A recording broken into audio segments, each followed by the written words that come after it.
Hey everybody, Johnny here. In this video, we're going to take a look at how to use a set of instances like this floor here that's being created by this node and very easily give it a material that looks like this. Let's jump right in. Starting from our default cube, I'm going to add a new geometry node tree. I'll bring up the asset browser, and for this example, I'm going to use a geometry node that I've built that's available in my GitHub repository. There'll be a link in the description. The node we're going to use is called Herringbone Parquet. This node can help you create a quick wooden floor that looks pretty nice.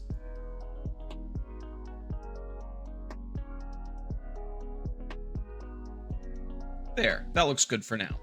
One thing to note about this node tree is that in the end, it's outputting instances. That means that each one of these boards is completely separate, and so the shading engine will treat them accordingly.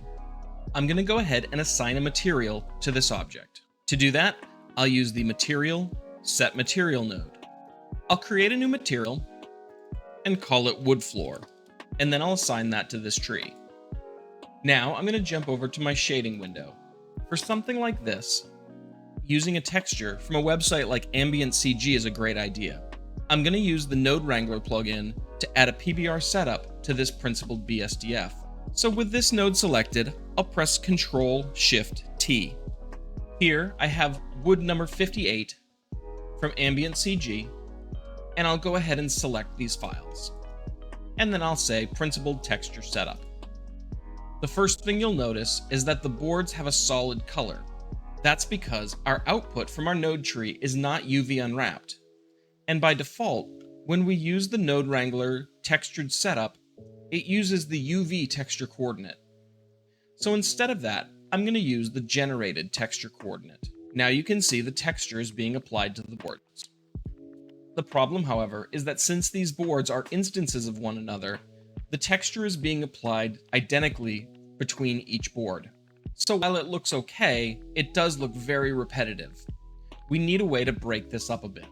We're going to do two quick additions to this shader to make this look better.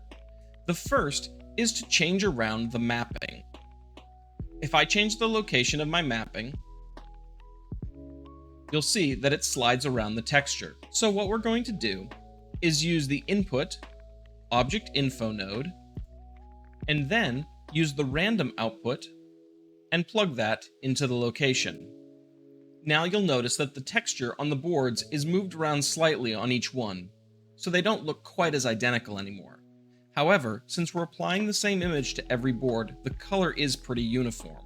So we want to break that up. We're going to go ahead and duplicate this object info node and bring it over to our color area.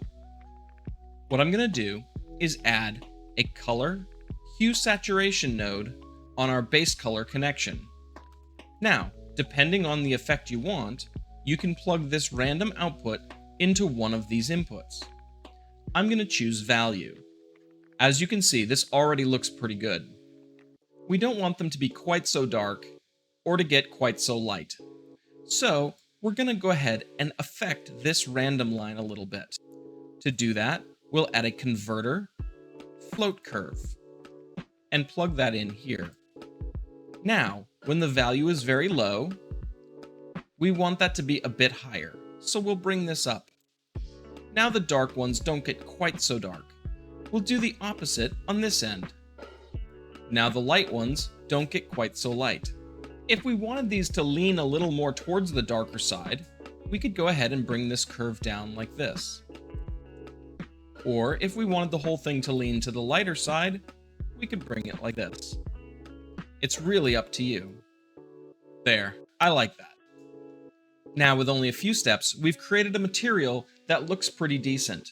Of course, we could spend as much time as we want tweaking this until we get exactly what we want, but this might be good enough to throw down into your project. If you're interested in these flooring nodes that I've created, go ahead and check out my GitHub repository. I currently have a few different options, the first being this herringbone, the second being this chevron pattern, the next being this square basket pattern, and finally this horizontal pattern. All four are pretty customizable. Anyhow, I hope you check these out, and I hope this whole thing has inspired you to make something awesome. So until next time, I'll catch you later.